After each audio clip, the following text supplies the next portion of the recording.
Before we look at the latest from Tanzania,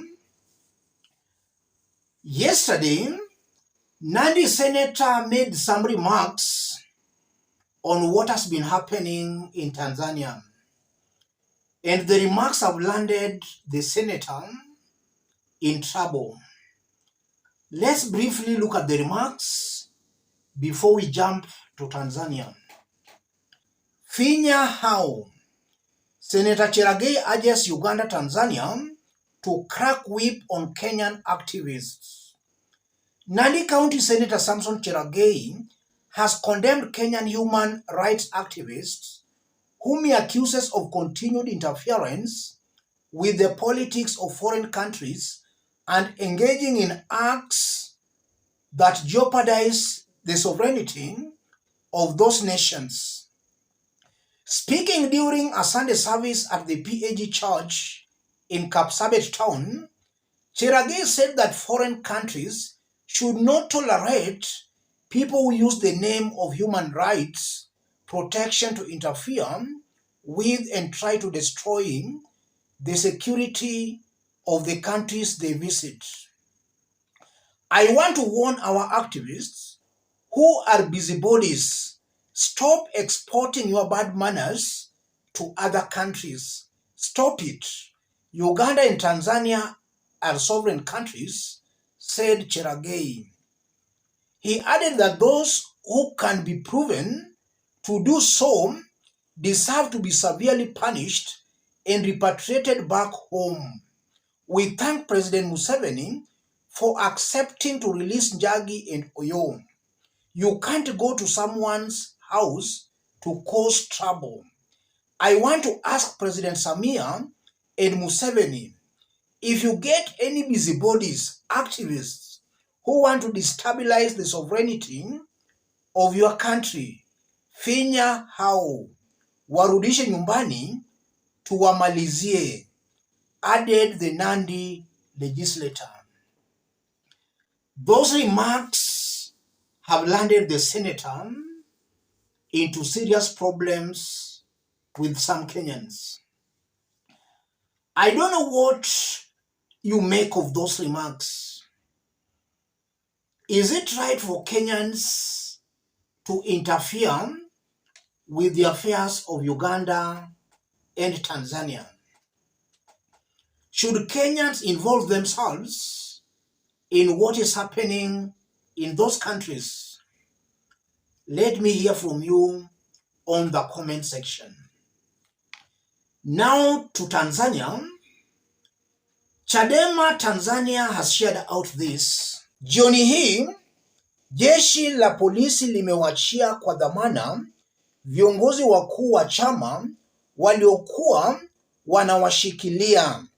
Viongozi hao ni Mheshimiwa John Heche, makamu mwenyekiti bara, Mheshimiwa Amani Golugwa, naibu katibu mkuu bara, Mheshimiwa Godbless Lema, mjumbe wa kamati kuu, na Mheshimiwa Boniface Jacob, mwenyekiti kanda ya Pwani. That's the latest coming from Tanzania.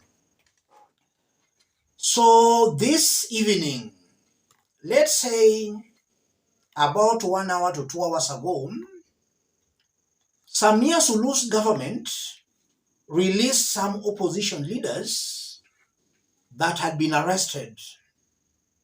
We all know that Tundu Lissu, the main opposition leader, is still in jail. On top of that, Tundu's deputy, John Heche, was also arrested, charged with terrorism. Tundu Lissu has been charged with the treason. So there has been a crackdown on opposition leaders. It's as if SAMIA SULUHU was basically wiping out the entire opposition. I see this as a relief to the opposition.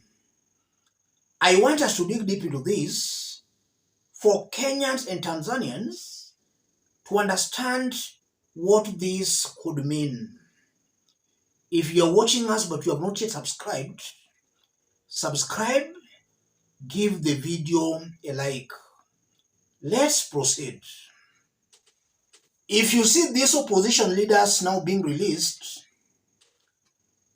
that in itself confirms the charges were trumped up charges. They were not genuine or honest or authentic charges, but charges that were just placed on them. And that was to intimidate and to silence these opposition leaders. I think that's why they were released. If at all, they had committed some offenses, SAMIA SULUHU's government could have not released them. I'm also seeing a likely possibility where pressure is just too much for Mama SAMIA SULUHU. It's true, she has subdued the protesters in Tanzania, but international pressure seems to be too much. Just a few days ago, we saw African Union condemning the violence there and also saying it very clearly that the elections were not free and fair. And not only AU, SADC, where Tanzania is a member, also condemned Tanzania. The pressure has been just too much for Mama SAMIA SULUHU to handle. As much as she has used a lot of force to subdue Tanzanians for now, pressure has been too much on her coming from the international community. I believe such pressures are what might have informed the release of these opposition leaders. SAMIA SULUHU had already messed herself up, and if she had continued holding these leaders, things were only but going to worsen. I'm also seeing a likely possibility where Mama SAMIA SULUHU might have reached a deal with these leaders. We are still going to monitor what's going to happen after this. Are these leaders still going to be as loud as they were before the arrests, or are they going to calm down? If they calm down, then I won't be wrong to say they might have allowed Mama SAMIA SULUHU to intimidate and to silence them. That's the only thing I can say for now, ladies and gentlemen. Let me stop it there.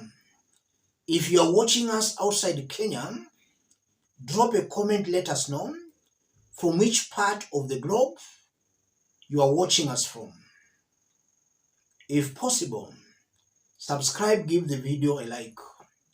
Let's meet in our next analysis. Thank you. God bless you. God bless Kenya. Ati sasa kuna wanaume tano ati wameketi chini ati wanagawa serikali ya Kenya. Ati wewe chukua 50%, wewe chukua 20%, wewe chukua 10%. Mimi nataka niwaambie hawa jamaa, my friends, serikali ya Kenya si yenu. Serikali ya Kenya ni ya wananchi hawa wote. Doesn't belong to 2-3 people. Ama namna gani?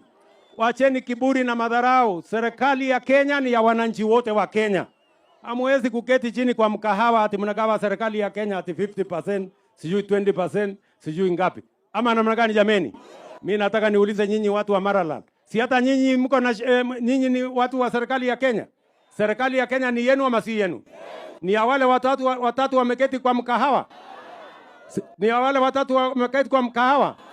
Sasa niwaulize, wale majamaa agenda hawana, mpango hawana, sera hawana, barabara hawajui, akili hawana. Sasa wao ndio watu tutashindana na wao?